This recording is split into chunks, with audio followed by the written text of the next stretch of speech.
fans, welcome to the Muscle Car Modeler. My name is Ral, and this week's build I'm featuring here, this is a 59 Edsel Corsair Convertible.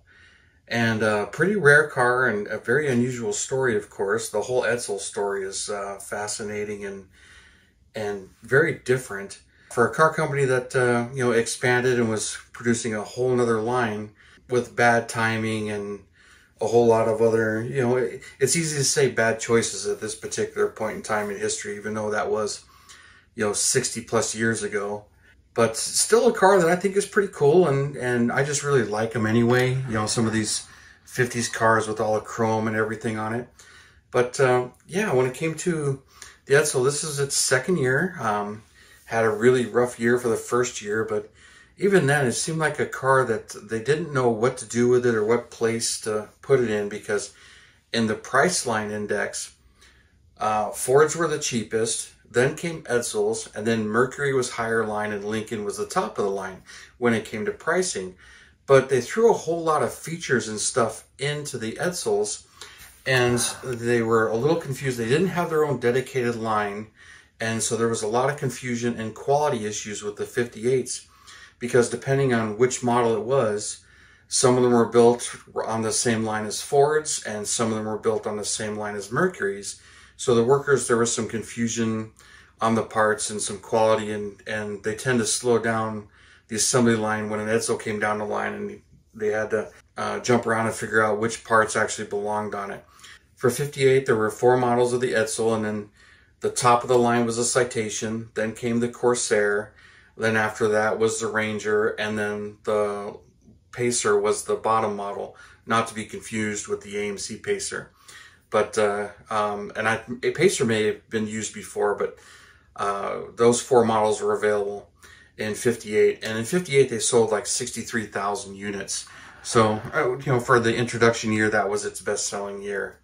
59, they toned some things down, and they made the quality a little bit easier, and they also slimmed the line down, but they started to become a little bit more Ford-based. Some of the things in 58 that were very problematic was the push-button automatic controls that were on the steering wheel that often got confused with the horn buttons. People would, slam on it and pop the thing into neutral or something like that. It's kind of crazy. And some of the styling cues on the 58s were just really out there. And then, the grille in this setup. So they toned some of that stuff down for 59, and they went a bit more Ford based, like these were based on the Galaxy 500s. And then in 58 they had different motors. They kept jumping around. For 59, this Corsair, which became the top model, they dropped the Citation. So for 59 they only had 2 models. They had this Corsair as a top line and the Ranger as the bottom line. And then interestingly, they dropped Corsair, so there was pretty much just the Ranger in 1960. But they kept just chopping things and getting rid of some options. They got rid of that push-button automatic on the steering column, on the horn thing. They got rid of that. So for 59, that was gone. And it had a much more regular dash, much more like the Fords at the time, the 59 Fords. So they really toned it down, and same thing with the looks, and got that horse collar grille, slimmed it down for a little bit more of a sleek look. But production dropped down a little bit. It was like 44,000 units. Oh, and the motor on this one was a 361 cubic inch FE motor. So yeah, it was a Ford Edsel one, where the 410 that they had in 58 as their top dog was Mercury Edsel Lincoln based, with a completely different engine. This one is actually FE based, and was available with a 3-speed automatic tranny or a 2-speed automatic tranny, or even a manual tranny, a 3 on the tree. But when it came to the convertible, it was only available in a Corsair trim line, which is what this represents, and was pretty rare. The convertible, there was only 1,343 made, I believe it was. And I had to refresh some of my numbers on this car, because it's been a while since I read about them, and built this one. But this one, I just like the looks of it, especially the chrome on it. It's really, really unique and everything. And did a heck of a job foiling this, because this is all foil. But this is an original kit from 1959, and from what I remember, it has never been repopped. It's just an annual screw bottom chassis. Pretty simple kit. Fairly rare and hard to find kits, although the convertibles seem to be much easier to find than the hardtop ones. I did build a 60. I showed that on the channel. I'll put a link in the video description to that one. Or not in the video description, actually at the end. I'll put a link to that, so the very end will have the link in that along with other suggested videos. When it came to this particular build, I started with a very nice rebuilder, and I got one photo of that, so I'll pop that up on here. So you'll be able to check that out. But once I got started on it, it was a pretty easy build. I really didn't need anything. It didn't have the Continental kit, but I had the spacer for it. But I decided I was just going to do a nice, simple build. Really didn't know all of the available colors and options. So I just kind of had some fun with this particular build. But this is like a dust rose color. I'm going to take this one outside and film it outside as well on the rotisserie so you can really see this color pop, because this camera really doesn't pick it up. So we'll cut to that. Well, here we are out in the sun here. Let's see how this one glistens with this dust rose. Just kind of a pink purple color, as you can see here in the sun, and with the metallic in it and chrome. This does look pretty.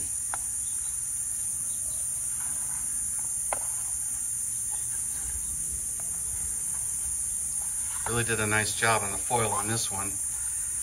On some of these old annuals, the emblems are really, really crisp, and it's really easy to foil them and trim them carefully with a razor blade. So that's this one's no exception to that. Comes out really looking really nice here. So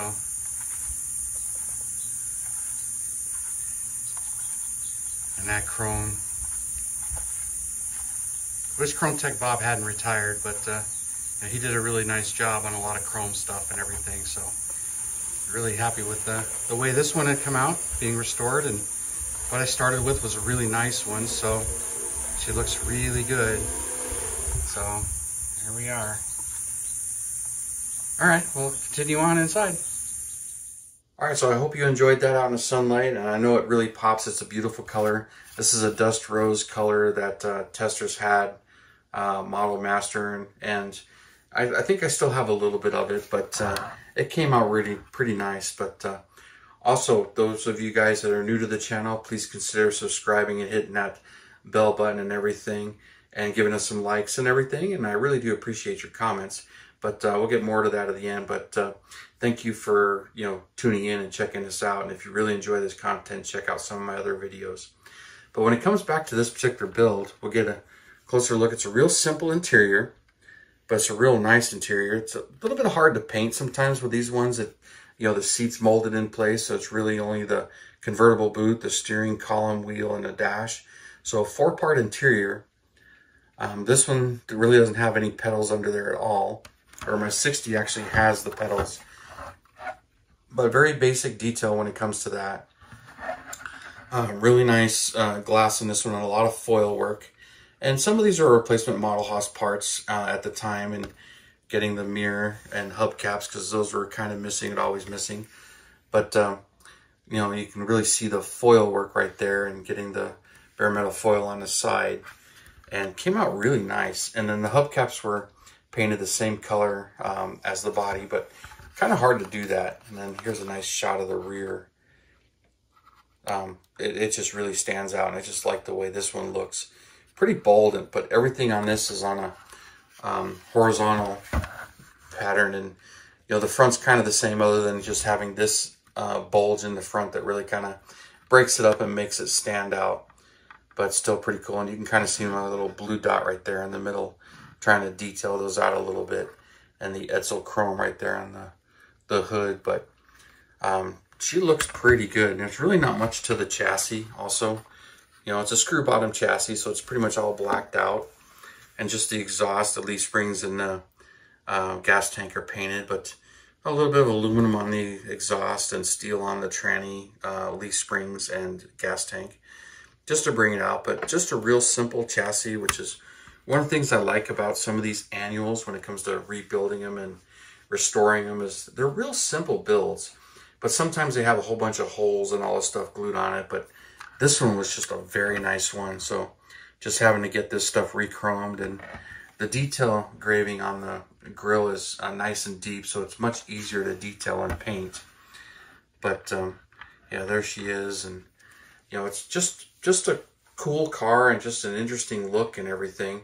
And this side could be different colors as well. So when it came to the trim, depending on the exterior color, there's a white one with a teal insert that looked really good. And even like this one, I decided to go black, but I could have went with white.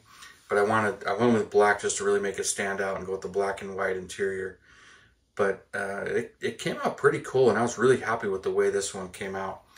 So I figured that'll kind of do it on this one. So you guys, thank you for tuning in, subscribing, and please check out our sponsors in the link in the video description below. Hobby Nut Models, and then a few other things in there. So check that out. But thank you for all your comments and your likes and everything. I really do appreciate it. And you guys, you have a wonderful weekend, and I will see you next Saturday.